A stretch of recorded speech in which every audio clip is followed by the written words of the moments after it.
ترجمہ سنیں، آقا فرماتے ہیں اگر کوئی بندہ دنیا میں کسی مسلمان کا لوگوں سے عیب چھپاتا ہے، لوگوں کے عیبوں کو دنیا میں چھپاتا ہے، کسی کے سامنے ظاہر نہیں ہونے دیتا، سترہ اللہ فی الدنیا والآخرہ، اللہ اس بندے کا دنیا آخرت ہر جگہ لوگوں سے عیبوں کو چھپا دے گا۔ حضور نے فرمایا ہے اگر کوئی بندے مومن کی ایک تکلیف کو، صرف ایک مشکل کو اس سے دور کر دیتا ہے تو اللہ رب العزت اسے 10 سال کے اعتکاف کا ثواب عطا فرماتا ہے۔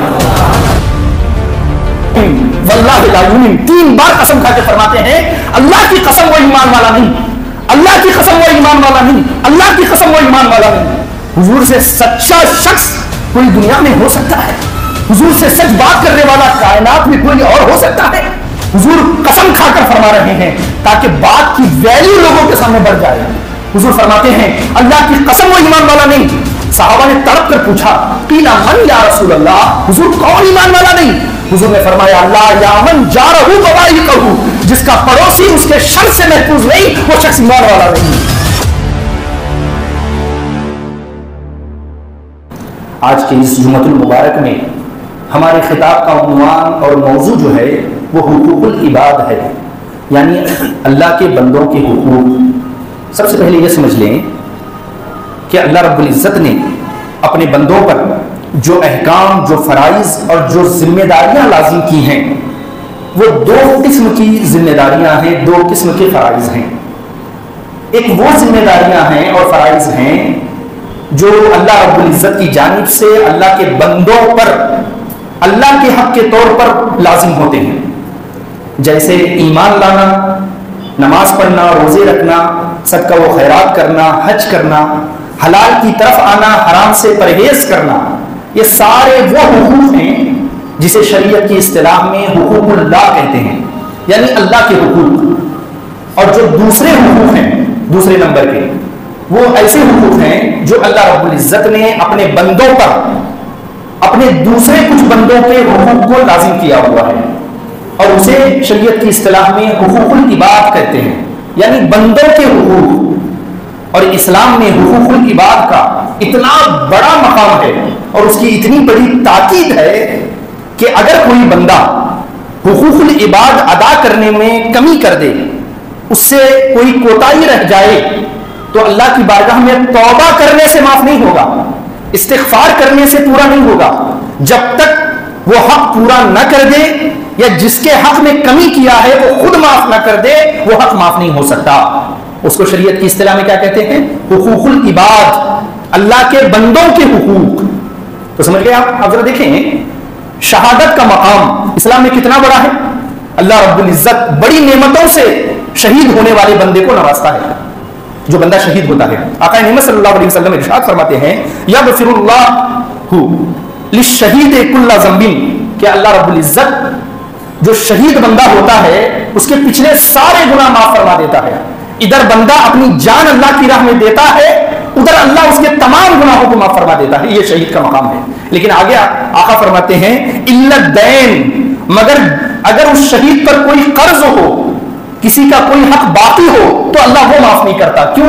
اس لیے کہ وہ بندوں کا حق ہے، جب تک بندے خود معاف نہیں کریں گے اللہ رب العزت اس حق کو معاف نہیں فرمائے گا۔ تو آپ نے دیکھا کہ کس طرح شریعت مطہرہ میں حقوق العباد کی پابندی کی گئی ہے، تاکید دی گئی ہے۔ آقا کریم علیہ السلام ایک مقام پر ارشاد فرماتے ہیں، صحابہ کے درمیان حضور تشریف فرما ہے، بیٹھے ہیں، حضور صحابہ سے پوچھتے ہیں من مفلس، صحابہ ذرا یہ تو بتاؤ کہ مفلس شخص کون ہے؟ تو صحابہ نے عرض کیا کہ یا رسول اللہ المفلس فینا من لا درہم لہ ولا دینار ولا متاع، حضور ہمارے درمیان مفلس شخص وہ ہے جس کے پاس کوئی درہم و دینار نہ ہو، کوئی روپیہ پیسہ نہ ہو، کوئی ساز و سامان نہ ہو، کنگال ہو، وہ ہمارے نزدیک مفلس ہے۔ حضور نے ارشاد فرمایا نہیں، بلکہ میری امت کا مفلس شخص وہ ہے جسے قیامت کے دن اس حال میں لایا جائے گا کہ اس کے پاس بڑی نمازیں ہوں گی، بڑے روزے ہوں گے، بڑے صدقہ و خیرات ہوں گے، بڑی نیکیاں اس کے پاس ہوں گی، اس کے پاس کئی حج اور کئی عمرہ ہوں گے اس کے نامہ اعمال میں۔ جب وہ آ رہا ہوگا تو اس کے ساتھ نیکیاں پہاڑ کی طرح آ رہی ہوں گی، لیکن وہ بندہ اس نے دنیا میں کسی کا حق ادا نہ کیا ہوگا، کسی کو ناحق اس نے ستایا ہوگا، کسی کی زبردستی زمین پر قبضہ کیا ہوگا, کسی کو ناحق اس نے تکلیف دی ہوگی, تو اب اللہ رب العزت اس کے سارے اعمال کو جمع کرے گا, اور جس کا حق اس نے نہیں دیا تھا ان کے درمیان اس کی ساری نیکیوں کو تقسیم کر دیا جائے گا. اللہ اکبر, اس کی ساری نیکیوں کو تقسیم کر دیا جائے گا. اب اس کی نیکیاں ختم ہو جائیں گی, لیکن جن کا حق دینا تھا وہ ختم نہیں ہوں گے, تو اب اللہ رب العزت ان کے سارے گناہوں کو اس کے سر پہ ڈال دے گا. تو حضور فرماتے ہیں میری امت کا سب سے مفلس ترین شخص وہ ہوگا جو آئے گا قیامت میں نیکیوں کے ساتھ, لیکن اللہ کے بندوں کے حق نہ ادا کرنے کی وجہ سے گناہوں کو لے کر جہنم میں چلا جائے گا. تو ذرا اندازہ کریں کہ کس طرح حقوق العباد کی سخت پکڑ ہے. اگر کوئی بندہ اس میں کمی کرتا ہے, نمازیں ہوں گی, روزے ہوں گے, صدقہ و خیرات ہوگا, بڑی بڑی نیکیاں ہوں گی اس کے پاس, لیکن اگر اس نے کسی کا حق ادا نہیں کیا ہے تو تیار ہو جائے کہ اللہ رب العزت کی بارگاہ میں اس کی نیکیاں جن کا حق اس نے مارا ہے ان کے نامہ اعمال میں کنورٹ کر دی جائیں گی.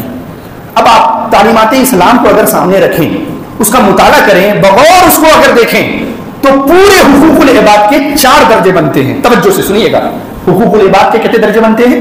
4 درجے.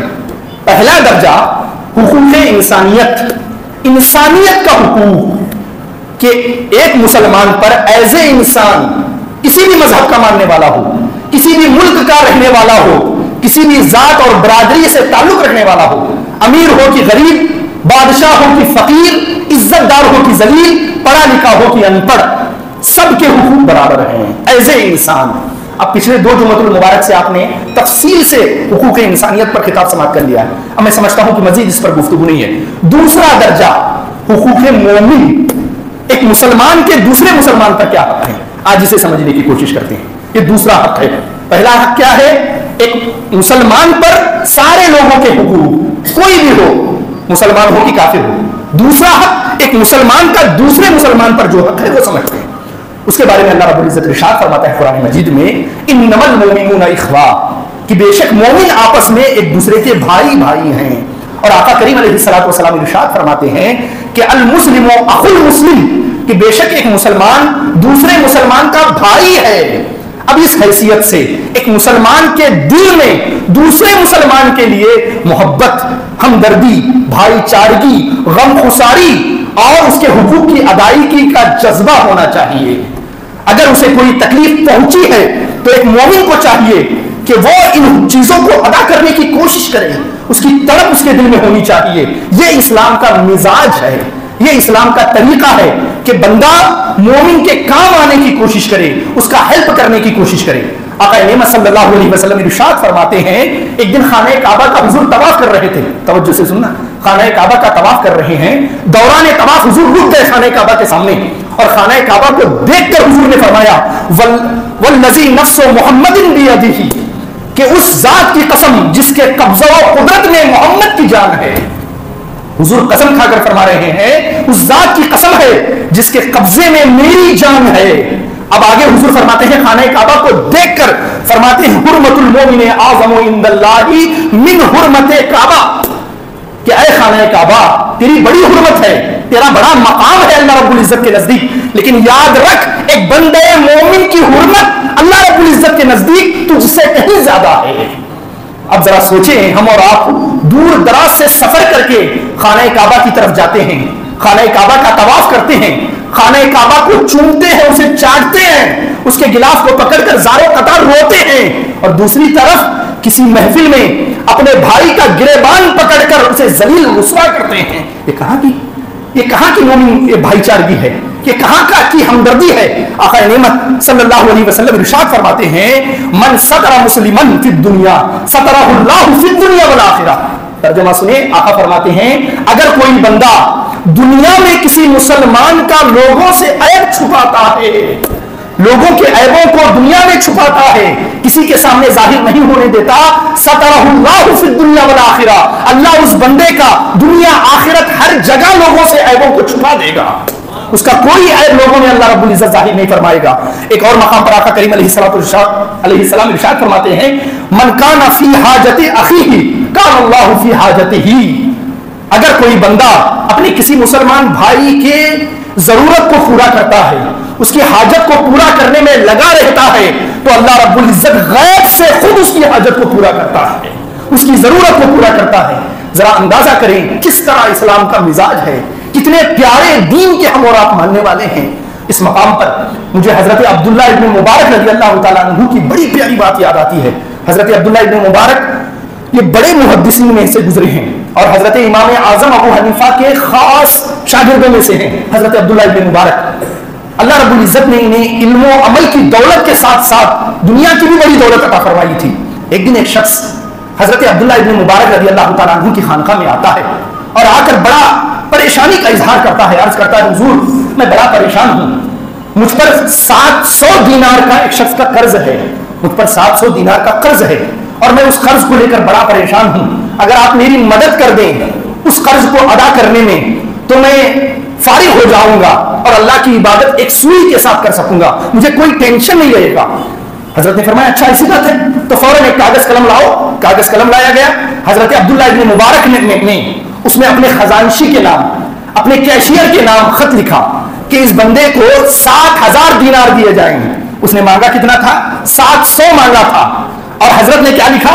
اسے 60,000 دینار دیے جائیں گے۔ اب وہ خوش ہو گیا، اسے پتہ نہیں اندر کیا لکھا ہے، وہ اسی بات سے خوش ہے کہ حضرت نے ایک بات پر میری عرضی کو قبول کر لیا۔ اب وہ لے کر خزانشی کے پاس پہنچا، جو ٹریزرر ہوتا ہے اس کے پاس پہنچا اور جا کر کہنے لگا کہ مجھے 700 دینار کی ضرورت تھی، حضرت نے اس میں لکھا ہے آپ مجھے ادا کر دیں۔ اب جب اس نے کھول کے دیکھا تو اس میں 60,000 لکھا ہوا تھا، اس نے سوچا لگتا ہے ایک ڈیجٹ کی غلطی ہو گئی ہے، حضرت 700 لکھنا چاہ رہے تھے، غلطی سے لگتا ہے 60,000 آپ نے لکھ دیا ہے۔ تو اب اس نے کہا کہ میرے ساتھ آؤ میں کراس ویریفائی کرتا ہوں، حضرت کی خانقاہ چلتے ہیں۔ اب وہ حضرت کی خانقاہ کو ساتھ میں لے کر آیا اور آ کر جو کیشیئر تھا اس نے کہا حضور اس بندے نے کہا کہ اسے 700 دینار کی ضرورت ہے، مجھے لگتا ہے غلطی سے آپ نے 7,000 لکھ دیا ہے۔ آپ نے فرمایا اچھا لاؤ کاغذ دو۔ وہ کاغذ لیا، 60,000 کو آپ نے کاٹ دیا اور 14,000 لکھ دیا، 60,000 کو کاٹ دیا 14,000 لکھ دیا۔